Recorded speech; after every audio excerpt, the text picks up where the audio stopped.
Good morning everyone. आज थोड़ा सा शेड्यूल में चेंज किया था। पहली क्लास मैथ्स की थी और अब थर्ड क्लास है मेरी।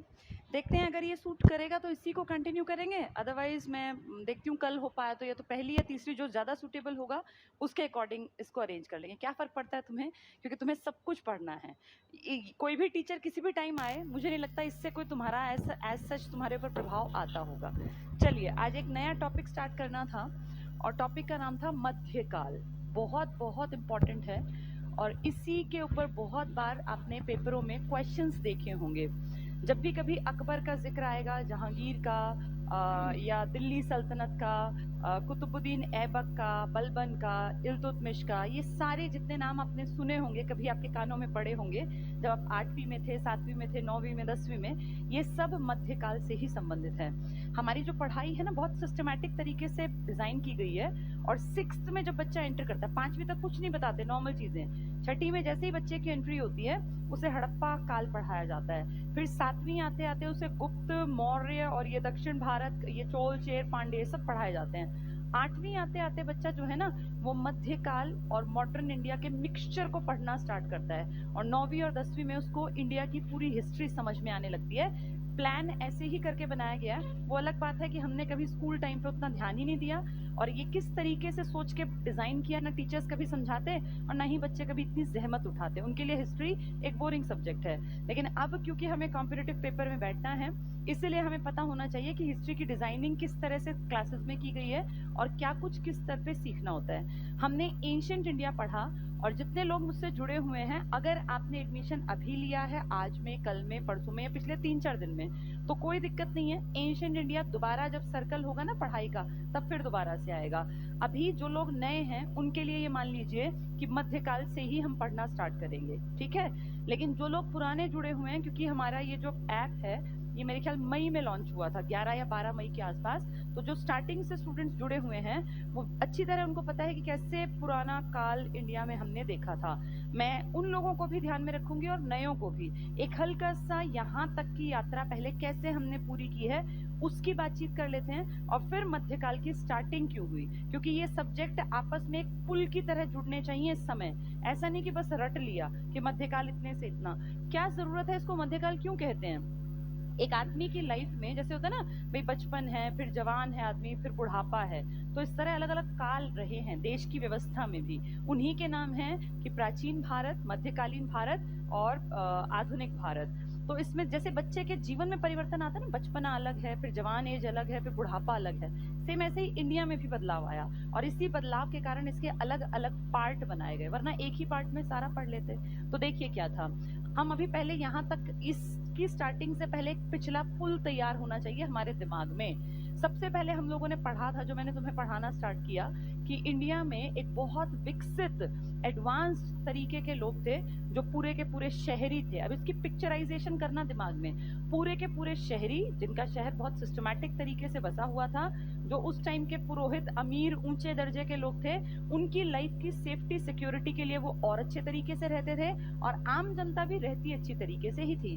सब तरफ धन धान्य, पशुपालन, परमानेंट हाउस थे इनके, बहुत बढ़िया गलियां थी, इनका ड्रेनेज सिस्टम बेस्ट था। तो यानी बहुत एडवांस्ड टाइप के लोग थे। जैसे हम आज भी बहुत सारी कमियां हैं हमारे अंदर, लेकिन इस टाइम पे अगर आप पढ़ते हैं तो आपने देखा होगा कि इनका एक तो नगर नियोजन, टाउन प्लानिंग बहुत प्रॉपर तरीके से थी। ऐसा नहीं कोई भी कहीं भी घर बना देगा, सिस्टमैटिक घर बने हुए थे।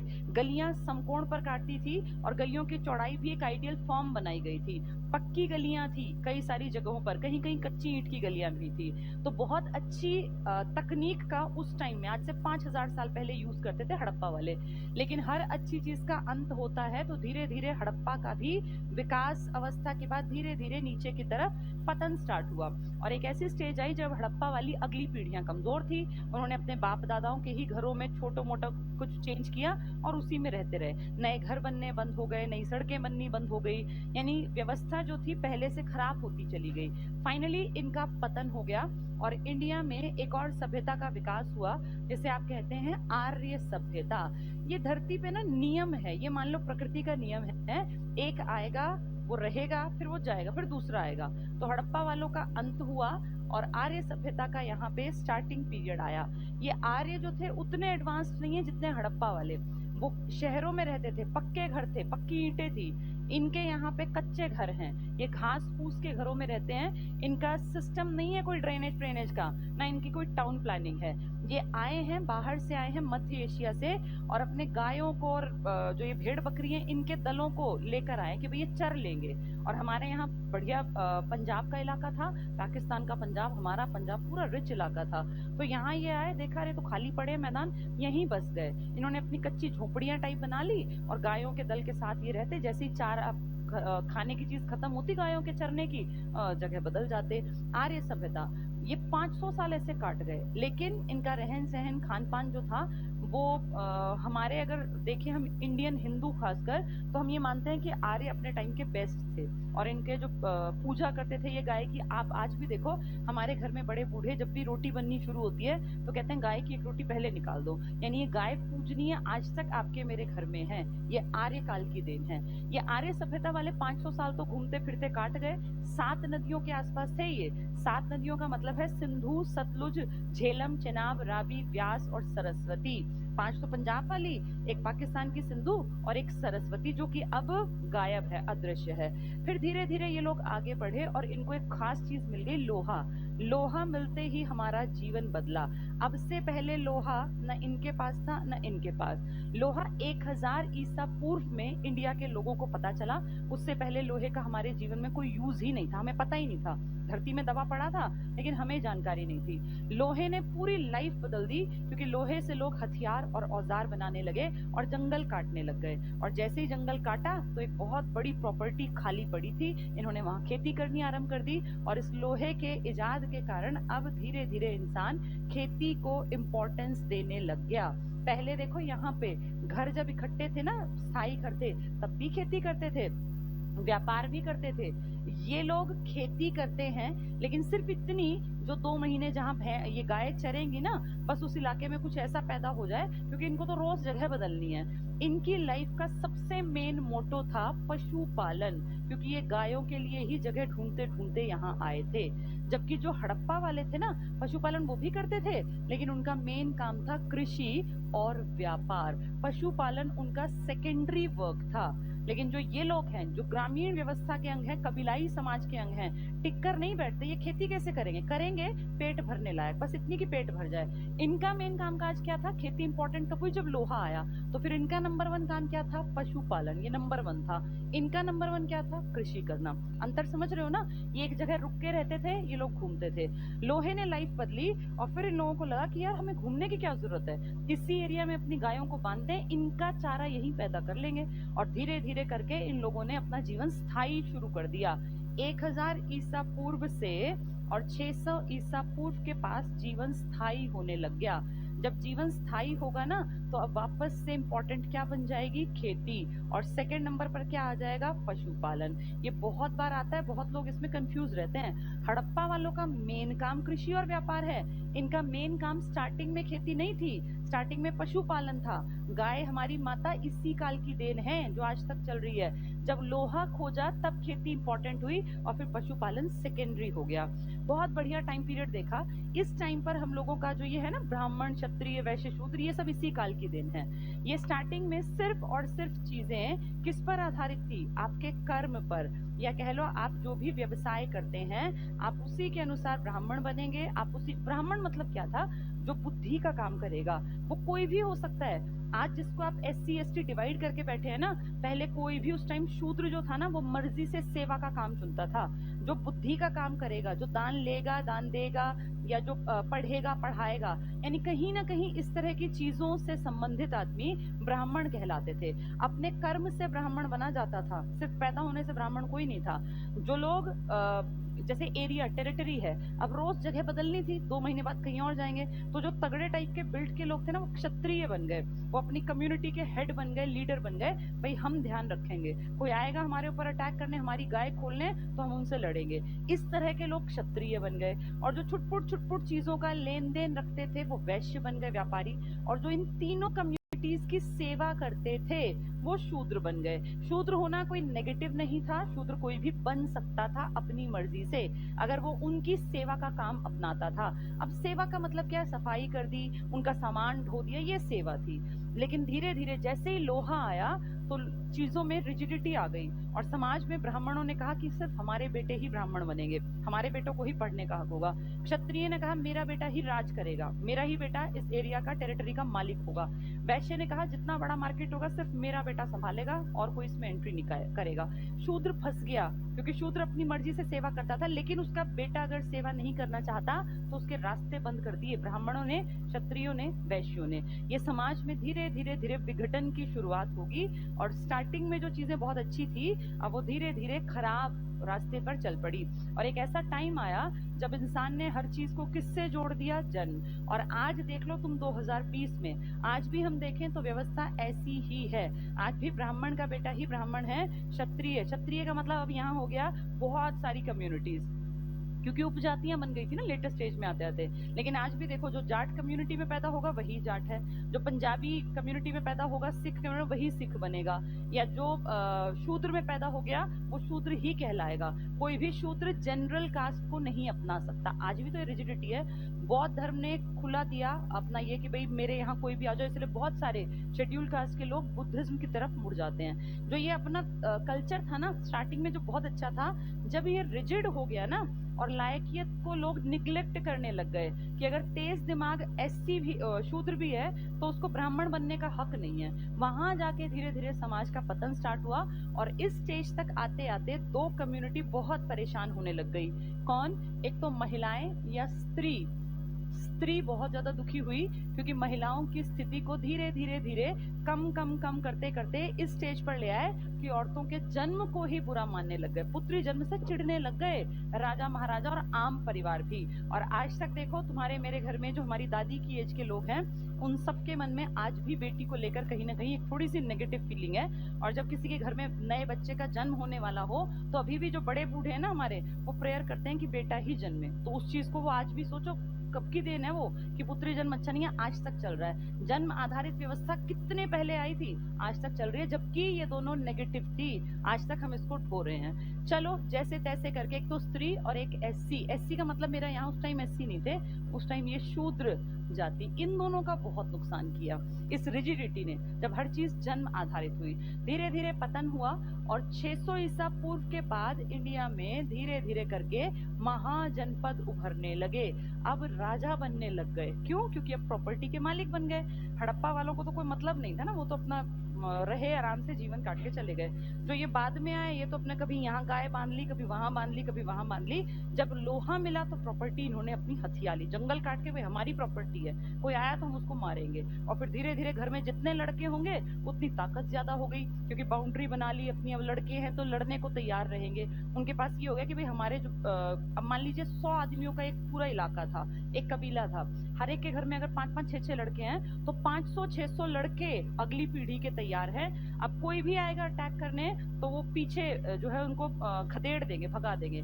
इसीलिए पुत्री जन्म नेगेटिव हो गया, क्योंकि उस टाइम शरीर की ताकत, शरीर का बल यूज करने लग गए दूसरे की टेरिटरी को हड़पने के लिए, कि भाई दूसरे पे अगर अटैक करना है तो ज्यादा लड़के चाहिए, ज्यादा लड़के होंगे, दमदार होंगे, वो तो भगा देंगे। तो धीरे धीरे करके टेरिटरी के मालिक बनने लग गए।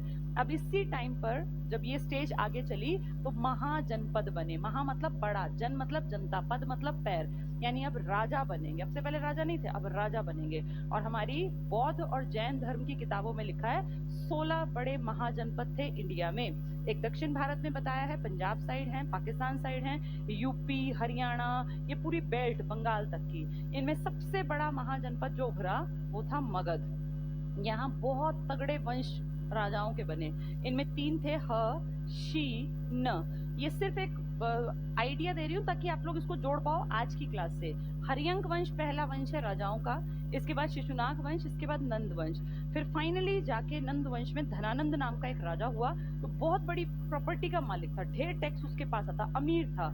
इसका सफाया करवा दिया नंद वंश के धनानंद का चाणक्य नाम के एक टीचर ने, और उसने इंडिया का पहला राजा, पूरे इंडिया पर राज करने वाला पहला लड़का तैयार कर दिया, चंद्रगुप्त मौर्य। ये है मौर्य साम्राज्य की शुरुआत। मौर्य आप जानते हैं अखंड भारत का पहला राजा था चंद्रगुप्त मौर्य, जिसका टीचर कौन था? चाणक्य। बहुत बढ़िया राज किया, बहुत ही बड़ी टेरिटरी, बड़े एरिया का, बड़ी सेना का मालिक, दुनिया भर का पैसा। भारत कभी से अमीर देश रहा है। आज जितनी हमारे देश में गरीबी है ना, हम कभी सोने की चिड़िया, ये फैक्ट है। पहले मैं सोचती थी कि क्या ऐसे ही कहते होंगे, ऐसे नहीं कहते थे। ये सच्चाई है कि इंडिया सोने की चिड़िया, इतना पैसा था यहाँ सोना भरा पड़ा था हर जगह, इतने अमीर थे, इतने समृद्ध थे हम। ये फैक्ट है। जब आप हिस्ट्री को पढ़ेंगे, आज मध्यकाल में चलेंगे तब बताऊंगी। तो ये सब चीजें बढ़िया चल रही थी। ऐसे मौर्य वंश हुआ। फिर मौर्य वंश का जो ये चंद्रगुप्त मौर्य है ना, इसने लगभग लगा लो मगध बिहार का पूरा इलाका, यहाँ पाकिस्तान अफगानिस्तान की पूरी बेल्ट, इसने लगभग ऐसे करके यहाँ ये पूरा इलाका इसका था, पूरी बड़ी बेल्ट का मालिक। फिर इसके बाद इसका बेटा हुआ बिंदुसार, फिर उसका बेटा हुआ अशोक। अशोक आपने पढ़ा हुआ है, कैसे बौद्ध कम्युनिटी की तरफ मुड़ा था। कलिंग वॉर के बाद उसका कैसे मन परिवर्तित हुआ, और फिर कितनी बड़ी टेरिटरी में इतना पैसा, इतना टैक्स आता था, दुनिया भर का टैक्स पैसा इनके पास इकट्ठा था। इसने बौद्ध धर्म को आगे बढ़ाया, जिस बात से चिढ़ गया एक ब्राह्मण आदमी जिसका नाम था पुष्यमित्र शुंग। और जब अशोक के वंशज धीरे धीरे कमजोर हुए, क्योंकि अपना धर्म भूल गए, क्षत्रिय का धर्म होता है दूसरे की टेरिटरी पे राज करना, तो भाई आक्रमण करने पड़ते थे। ये उनकी एक, ये मान लीजिए काम था, कर्म था। अब जल्लाद का काम होता है ना फांसी देना, तो कई लोग कहते हैं भाई जल्लाद जो है उसको कितना, उसको नेगेटिव करता है। अरे भैया उसका काम है, वो करेगा। क्षत्रिय का काम था अपनी टेरिटरी की रक्षा और दूसरे के ऊपर आक्रमण करके उसको हड़प लेना। अशोक के वंशज इससे दूर हटे, जिस कारण बृहद्रथ नाम का अंतिम मौर्य शासक, जिसकी हत्या कर दी पुष्यमित्र शुंग ने, और फिर भारत पे राज करने वाला वंश खत्म हो गया और इंडिया धीरे धीरे बट गया। कहीं सातवाहन बन गए, कहीं शक, कहीं पहलव, कहीं कण्व, इस तरह से कुछ विदेशी आ गए, कुषाण टाइप के, धीरे धीरे करके इंडिया के बहुत सारे हिस्से बने। फिर दोबारा से एक टाइम आया और एक लड़का जिसका नाम है चंद्रगुप्त, इसने कोशिश की, समझदारी दिखाई, और वो टूटे हुए इंडिया में उसने कोशिश करके एक इंडिया बनाने की शुरुआत कर दी। चंद्रगुप्त ये गुप्त साम्राज्य का पहला बढ़िया शासक है, स्वतंत्र शासक। वैसे तो श्रीगुप्त था, लेकिन वो थोड़ा सा डरपोक कहीं कह लीजिए, कम हिम्मत थी, कुषाणों का सामंत रहा था, 40 साल कहने को राज कर गया, पर बड़ी प्रॉपर्टी नहीं थी। इसने अपने नाम पे साम्राज्य खड़ा कर लिया।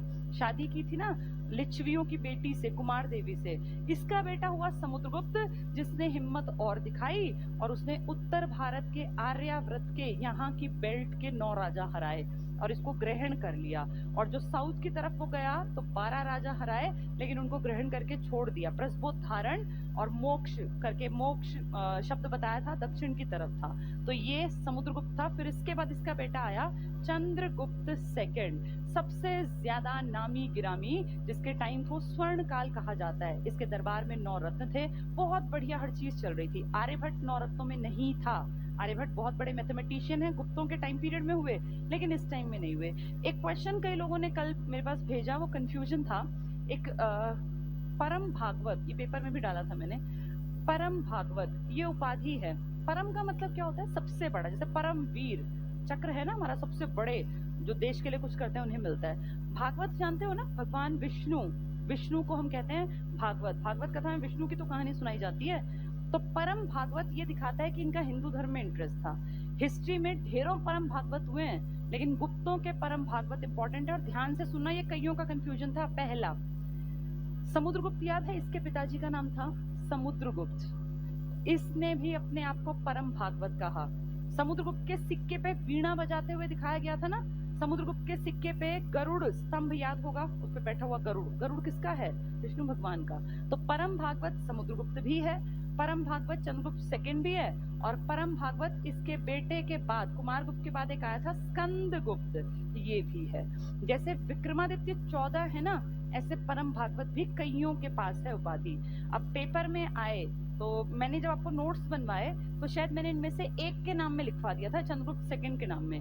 तो इसीलिए मैंने पेपर में डाला, ताकि तुम एक्टिव हो जाओ, तुम्हारा दिमाग दौड़े और तुम्हें लगे कि ये आंसर गलत क्यों है। 3 परम भागवत हैं। स्कंदगुप्त भी परम भागवत है, जिसने कि सुदर्शन झील पे काम किया, जिसने हूणों को यहाँ से खदेड़ा था। चंद्रगुप्त सेकंड जो कि बहुत प्रतापी था, जिसके टाइम का लौह स्तंभ मेहरौली में कुतुब मीनार में खड़ा हुआ है, वो भी परम भागवत है, और समुद्रगुप्त भी। अब ध्यान से सुनो, अगर पेपर में ये तीनों आ गए तो तुम क्या करोगे? अगर तीनों ही आ जाएं, वैसे तो वो देंगे नहीं जानबूझ के, मैंने क्वेश्चन में डलवाया था ताकि तुम लोग इस बात पे ध्यान अट्रैक्ट करूं तुम्हारा, वरना बहुत लोग सुनते ही नहीं है। अब अगर परम भागवत में तीनों आ गए, चौथा एक और दे दें, तो तुम किसके साथ जाओगे? पहली प्रायोरिटी पर, सबसे पहली प्रायोरिटी पर इसके साथ जाना, क्योंकि ये सबसे बड़ा राजा है। बड़ा समुद्रगुप्त भी बहुत है, समुद्रगुप्त ने बहुत काम किया था। चंद्रगुप्त सेकंड को पहली प्रायोरिटी पर जाना, और अगर मान लीजिए ये ना मिले और मिल जाए स्कंदगुप्त और समुद्रगुप्त और कुमारगुप्त और श्रीगुप्त, तो सेकंड प्रायोरिटी पर जाना समुद्रगुप्त के साथ, और तीसरे नंबर पर जाना स्कंदगुप्त के साथ। ये ऐसा क्यों कर रहे हैं जबकि तीनों ही हैं, तीनों के नाम में परम भागवत आता है? ऐसा इसलिए कर रहे हैं क्योंकि सबसे ज्यादा लिखित जो चीजें हैं, याद करो इसकी हरिशेन की प्रयाग प्रशस्ति है, इसके बारे में लिखा था विदेशी ने, नाम नहीं लिखा इसका, लेकिन लिखा मध्य देश ब्राह्मणों का देश है, लोग घरों में ताले नहीं लगाते और मदिरालय नहीं है और इस तरह की बातें लिखी थी ना सारी, ये था वो जिसके बारे में सबसे बड़ा नाम खड़ा हुआ था। और कहते हैं कि इसके टाइम में सबसे ज्यादा सुखी थी प्रजा। तो ये पहले नंबर पे अगर परम भागवत आ जाए तो पहला, दूसरा, तीसरा, आंसर तीनों ठीक हैं, गलत कोई सा नहीं है, कंफ्यूज नहीं रहना। तीनों आ गए तो पहला नंबर चंद्रगुप्त सेकंड का है, दूसरा नंबर समुद्रगुप्त का, तीसरा स्कंदगुप्त का है, कोई सा गलत नहीं है। अगर चार में से इनमें से किसी का नाम एक है तो उसके साथ चले जाना, तीनों का नाम आए तो पहली प्रायोरिटी सेकंड वाले के साथ है, मतलब चंद्रगुप्त सेकंड, फिर समुद्रगुप्त, फिर स्कंदगुप्त, ठीक है? इसलिए क्वेश्चन डाला था ताकि ये थोड़ा कंफ्यूज रहोगे तो दिमाग में लंबे टाइम तक रहेगा। चलिए आगे आते हैं। अब इनके बाद, गुप्तों के बाद धीरे धीरे करके फिर से इंडिया टूटने लग गया, और गुप्तों के बाद फिर इंडिया के छोटे छोटे राजा, चोल, चेर, पांड्य, चालुक्य, बताए थे ना ये सारे, तुम्हें याद होंगे। वातापी के अलग थे, बादामी के, वेंगी के अलग थे, कल्याणी के अलग थे, राष्ट्रकूट, प्रतिहार, गुर्जर, पाल, कश्मीर के, और ये कन्नौज के, बंगाल के, ऐसे ढेर सारे शासक। और फाइनली धीरे धीरे जब ये कमजोर होने लग गए, अब ये इंडिया पे राज नहीं हो रहा, जब ये पाल, प्रतिहार, राष्ट्रकूट, चालुक्य और गुर्जर और ये सब है ना, इस टाइम पर विदेश में भी कुछ नया घटित हो रहा था। जब हमारे यहाँ गुप्तों का लगभग पतन हुआ 550 ईस्वी में, गुप्तों का पतन हो गया 510 में, तो वो सती प्रथा का एरण अभिलेख लिखित में आ गया था ना, तो 40 साल और टिका, फिर गुप्त लगभग खत्म हो गए। अब ध्यान से सुनो, इसी दौर में 550 जब हमारे यहाँ गुप्त खत्म हुए, मैं मध्यकाल को जोड़ रही हूँ अब यहाँ से, इसी टाइम पर 570 में एडी में एक आदमी का, मतलब एक बच्चे के रूप में एक बहुत बड़े भगवान जिनको मान लेते हैं, मैं भगवान कहूँ तो मुस्लिम अल्लाह, अब क्योंकि भाई मुझे आदत नहीं है तो अल्लाह जिसको मानते हैं उनका बेटे के रूप में, उनके प्रतिनिधि के रूप में एक बच्चे के रूप में जन्म हुआ, जिन्हें कहते हैं पैगंबर मोहम्मद साहब। अब आप एक चीज दिमाग में बैठा लो, महात्मा बुद्ध भगवान नहीं थे, इंसान थे। उनके माँ बाप का पता है, उनकी पत्नी का, उनकी बेटी का, उनके घोड़े का, उनका सब कुछ पता है ना हमें, ऐतिहासिक है। आज लोग भगवान मानते हैं लेकिन इंसान थे। महावीर स्वामी एक इंसान थे, उनके बाप का, माँ का, उनकी पत्नी का, उनकी बेटी का, उनकी बहन का, उनके दामाद का, सबका नाम हमें पता है, और हमें पता है कि वो कहाँ कहाँ रहे थे, यानी ये इंसान थे। सेम ऐसे ही ये चौथा धर्म बता रही हूँ मैं आपको। चौथा मैं क्यों बोल रही हूँ? जैन, बौद्ध, हिंदू धर्म भी तो आ चुका जो हम पढ़ चुके। अब हम बात करेंगे आज इस्लाम धर्म की। एक बच्चे का जन्म हुआ 570 एडी में, कहाँ जन्मा ये? जैसे हमारे महात्मा बुद्ध लुम्बिनी में जन्मे थे, बताया था ना ये सब कुछ तुम्हें। तो ऐसे ही एक 570 में, ध्यान से मैप को देखना, अब कॉन्सेप्ट को समझना है, रटने से काम नहीं चलेगा, नया कॉन्सेप्ट है। एक मैप बनाती हूँ मैं, ये मान लीजिए यूरोप है, रफ है सिर्फ, एग्जैक्टली ऐसे नहीं है, सिर्फ तुम्हें समझाने भर के लिए। ये अफ्रीका है, यहाँ पे एशिया है, ये काफी बड़ा सा, और थोड़ा बड़ा कर लेंगे क्योंकि अफ्रीका से बड़ा है एशिया। ध्यान से सब लोग लोकेशन देखो। यूरोप हो गया, ये यूरोप में आपका पड़ता है जैसे इंग्लैंड, फ्रांस, जर्मनी है, और यूके का पूरा जो ये स्कॉटलैंड है, आयरलैंड है, जो नाम आपने सुने होंगे, स्विट्जरलैंड वगैरह सब यूरोप में है। इसके नीचे ये है एरिया में दूसरा बड़ा अफ्रीका, देश सबसे ज्यादा है 54, ये नंबर 1 है, उससे बड़ा ये सेकंड है, सेकंड बड़ा, लेकिन इसके देश कम है, इसके 48 कंट्रीज हैं, इसके कंट्रीज की संख्या सबसे ज्यादा है अफ्रीका। यहाँ पे आते हैं, ये है हमारा दुनिया का सबसे बड़ा महाद्वीप एशिया। एशिया का मतलब जानते हो? उगता हुआ सूर्य, तो कहते हैं एशिया उगते हुए सूरज के समान है। हम पढ़ते हैं, चाइना पढ़ता है, अड़ोसी पड़ोसी सारियों के नाम मुझे बताने की जरूरत नहीं, एशिया है। अब ध्यान से समझो, इनके बीच में क्या है? एशिया में हम मान लेते हैं, चलिए यहाँ पे कहीं भारत है, दक्षिण की तरफ ही तो है हम लोग, भारत से यहाँ फिर ये पाकिस्तान, यहीं से मान लो अपनी टेरिटरी पाकिस्तान भी तो हमारी इसमें आएगा, पाकिस्तान, अफगानिस्तान, ठीक है, ये सारे ऐसे ऐसे। अफ्रीका का मिस्र मान लेते हैं, मिस्र जानते हो ना, नील नदी की देन, मिस्र वो कहते हैं ना इजिप्ट को, जहाँ पे ममीज मिलती हैं, पिरामिड, वो राजाओं की डेड बॉडी कभी केमिकल्स के लेप लगा के रखी थी, आज भी एज इट इज वो निकाली जाती है, हजारों साल पुरानी, यहाँ के राजा फराओ कहलाते थे। नील नदी की देन है मिस्र या इजिप्ट। नील नदी कहीं यहाँ से निकल के आती हैं, दो छोटी नदियां, फिर वो पूरा अफ्रीका कवर करके भूमध्य सागर में, मेडिटेरियन सी में गिर जाती हैं। अब देखो क्या है, यहाँ है मिस्र, मिस्र और इंडिया के बीच में ये पाकिस्तान भी मान लें यहीं पे, यहीं अफगानिस्तान। अब आगे देखना, यहाँ एक पतली सी पट्टी जोड़ती है, ये लैंड एरिया है पूरा, यहाँ भी पतली सी पट्टी, फिर ये पूरा इस तरह, ये मतलब मिला हुआ है ये सारा, इसको मैं नहीं बनाऊं, ये मिला हुआ है, देखो ऐसे इस टाइप का। ये दो बड़े महाद्वीपों के बीच में एक छोटा सा प्लेटू टाइप है, प्लेटू समझते हो ना, पेनिनसुला, प्लेटू तो कहना छोटा होगा, प्रायद्वीप कह देते हैं, तीन तरफ से पानी से घिरा हुआ। ये जो इलाका है इसमें क्या पड़ता है, इसमें मैं यहाँ लिख देती हूँ, इसमें पड़ता है आपका इराक, इसमें आपका पड़ता है कुवैत, ये सुने हुए नाम आपने, इसमें आपका पड़ता है सऊदी अरब, और इसमें आपका पड़ता है ओमान, ओमान इसी में पड़ता है, और यमन सॉरी, यमन तो अपने यहाँ है, यमन, ये सुने होंगे ना नाम, कभी ना कभी, नहीं सुने तो आज सुन लो, बहुतों को तो मैप ही नहीं पता होगा। अब आज के बाद ऐसा ना हो कि तुम्हें मैप ना पता हो। ये इंडिया से लगता है इलाका, भारत, सीमा पाकिस्तान, आगे अफगानिस्तान, अफगानिस्तान और भारत की सीमा पता है ना, सबसे छोटी टच है 106 किलोमीटर, उसके आगे पड़ता है ईरान, और फिर आगे स्टार्ट होता है इराक, देखो यहाँ से स्टार्ट हो गया, यानी लगभग अगर मैं अंदाजा लगाऊं तो यहाँ कहीं से स्टार्ट हो जाएगा भाई, भारत, पाकिस्तान, फिर ऊपर अफगानिस्तान, ईरान, यहाँ आ जाएगा इराक, सऊदी अरब, कुवैत, जो मैंने नाम लिखे ना वो यहाँ जगह नहीं थी इसलिए वहां लिख दिए, ये सारे यही इलाके में हैं। इस छोटे से टुकड़े को इसे कहा जाता है अरब प्रायद्वीप, यही टुकड़ा है जिसे अरेबियन कंट्रीज कहते हैं, और यहाँ कहीं मक्का नाम की एक जगह पर, सऊदी अरब नाम सुना है ना आपने, वहीं पर मक्का नाम की एक जगह, जैसे भारत में हम कहते हैं हरियाणा, या कहते हैं सोनीपत, या कहते हैं बिहार, तो इस तरह से मक्का नाम की एक जगह पड़ती है इस बीच वाली पट्टी में। अब मैं इसको मिटा रही हूँ, ध्यान से समझो, आज तुम्हें कुछ नोट्स नहीं बनाने, सिर्फ सुनना और समझना है। देखो ये पानी का हिस्सा है, यहाँ से जो बीच में जगह खाली है ना, ये पानी है, ये कौन सा सागर है, ये लाल सागर है, यहाँ से व्यापार करते थे पुराने टाइम में। और जो ये पतली सी पानी की पट्टी देख रहे हो, यही फारस की खाड़ी है, पुराने इतिहास में तुमने फारस की खाड़ी का नाम सुना था कहीं कहीं, तो फारस की खाड़ी और लाल सागर व्यापार का तरीका था हमारे और अरब देशों के बीच में, यहाँ से पानी के थ्रू आया जाया करते थे। हम आज से, ऐसा नहीं कि हम आज से इनको जानते हैं, हम हजारों साल, इतिहास में हड़प्पा के टाइम पे भी तो व्यापार होता था, मेसोपोटामिया तुमने पढ़ा है, मिस्र की सभ्यता तुमने पढ़ी है, तो उस टाइम पे जो व्यापार था ना, ये पानी का तरीका था। अब दिमाग में क्लियर रखना कि इंडिया, उधर अफ्रीका, बीच की टुकड़ी में है ये बहुत सारे देश। यहीं पर किसी देश के एक छोटे सी जगह मक्का में किसका जन्म हुआ, एक छोटे से बच्चे का जन्म हुआ, जिसको नाम दिया, जिसको आज हम कहते हैं पैगंबर मोहम्मद साहब, पैगंबर मोहम्मद साहब। हमने जब अपना हिंदू धर्म पढ़ा था तो याद करो, हमने कहीं ब्रह्मा को नहीं पढ़ा था, लेकिन हमने पढ़ा था कि कैसे ब्रह्मा ने ऋषि मुनियों के कानों में अच्छी बातें बताई, फिर उन ऋषि मुनियों ने वो जनता तक पहुंचाई, फिर वो पीढ़ी दर पीढ़ी ज्ञान आगे बढ़ता गया, और फाइनली बहुत हजारों साल बाद जाके वेद व्यास ने वो चीजें इकट्ठी कर ली, जो कभी ऋषि मुनियों ने पहले वशिष्ठ ने या विश्वामित्र ने या भारद्वाज ऋषि ने लिखी थी, पढ़ा था ना ये सब हमने। तो जैसे हम हिंदू धर्म मानते हैं, भगवान किसने देखे, किसी ने नहीं, लेकिन वेद व्यास को लोगों ने देखा, लोगों ने वशिष्ठ ऋषि देखे, लोगों ने भारद्वाज ऋषि देखे, तो इसी तरह इनके भगवान जो अल्लाह हैं उनको किसी ने नहीं देखा, लेकिन अल्लाह का प्रतिनिधि एक इंसान बना जिसको दुनिया ने देखा, एक इंसान के रूप में, एक बच्चे के रूप में पैगंबर मोहम्मद साहब का जन्म हुआ। इनका जन्म हुआ मक्का में, और ये कब जन्मे हैं, 570 एडी में। हमारे यहाँ गुप्त काल खत्म हुआ है, यानी इंडिया का ताकतवर राजा मरा है, एक वंश वाला, छोटे छोटे राजवंश, और वहां पैगंबर मोहम्मद साहब का जन्म हुआ।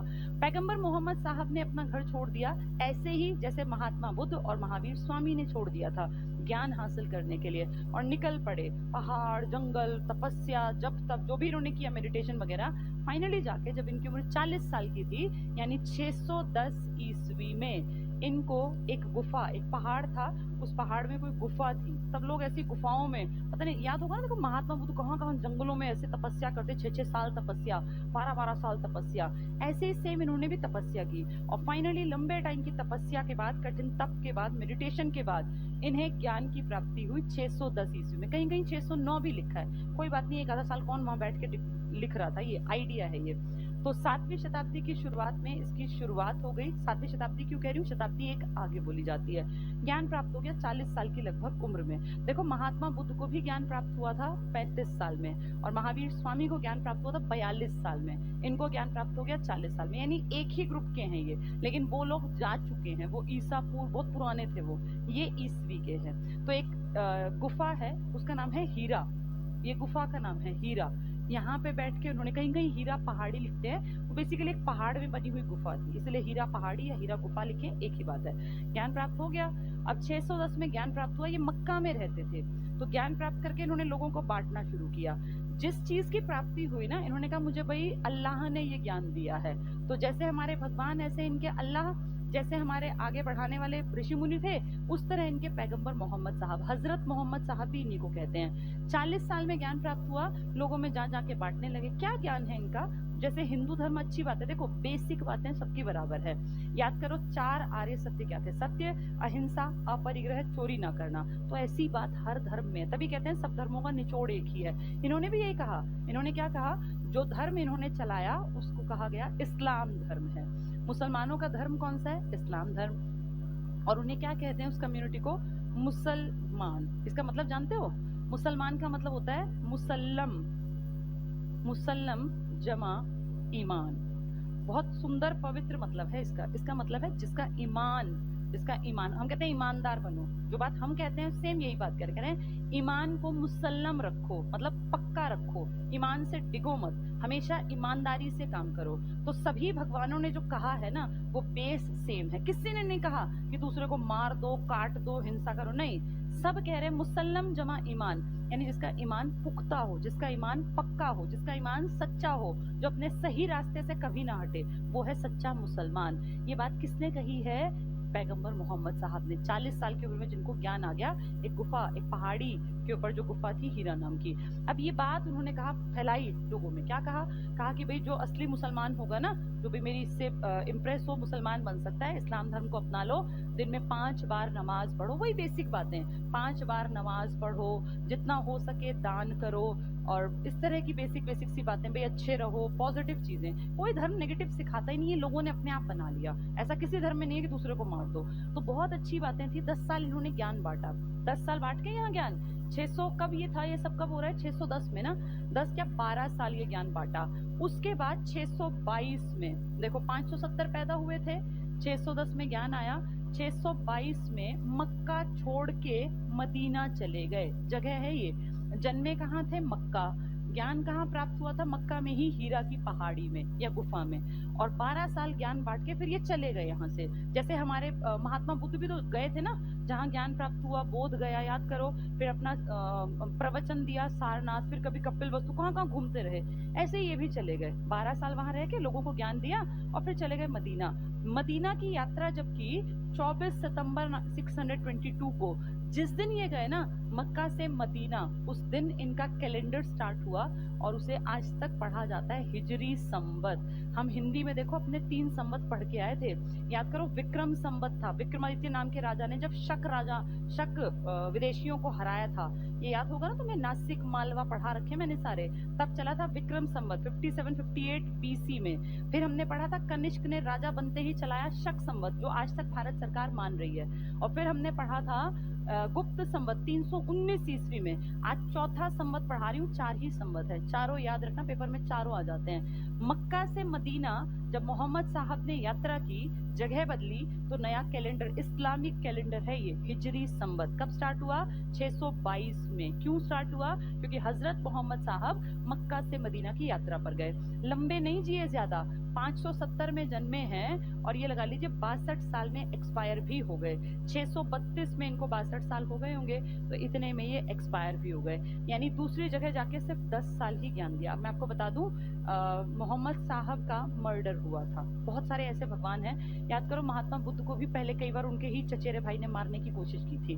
तो ऐसे चिढ़ने वाले हमेशा से पहले भी थे, आज भी हैं। तो मोहम्मद साहब की डेथ हो जाती है 632 ईस्वी में। 622 में ये मदीना आए, 570 में जन्मे, 610 में हीरा में इनको ज्ञान प्राप्त हुआ। यानी ज्ञान प्राप्त होते 12 साल तो अपने इलाके में बांटा, और फिर जब गए दूसरे इलाके में तो 10 साल बाद वहां जाके ज्ञान बांट के फाइनली इनका चैप्टर क्लोज हुआ। जब ये एक्सपायर हुए ना, तो इनके ही नाम पे लोग लड़ने लग गए, जैसा कि नॉर्मल है। याद रखो बौद्ध पे भी लड़े थे, हीनयान महायान बन गए थे ना, ऐसे ही वो दिगंबर वाले श्वेतांबर से लड़े थे जैनियों में, तो ये भी लड़ेंगे। अब यहाँ इनकी डेथ के बाद लड़ाई हुई कि भाई ये तो थे भगवान के एक तरह से वंशज, अब यहाँ अल्लाह के मैसेंजर मान लो इनको, पैगंबर साहब। तो अब अगला कौन होगा जो इनको रिप्लेस करे, जो इनकी जगह ले, जो हमें ज्ञान दे। हमेशा से लोगों को था कि भाई कोई ना कोई हमारा एक लीडर टाइप होना चाहिए। तो अब ये दो बातें आई निकल के, यही लड़ाई आज तक चल रही है मुस्लिम कम्युनिटी में, इस्लाम धर्म में। क्या ये एक कहलाए शिया और एक कहलाए सुन्नी। अब ये शिया सुन्नी क्या है, बांग्लादेश भी तो शिया सुन्नी के ही कारण बना है। ये शिया और सुन्नी क्या है, ध्यान से समझो।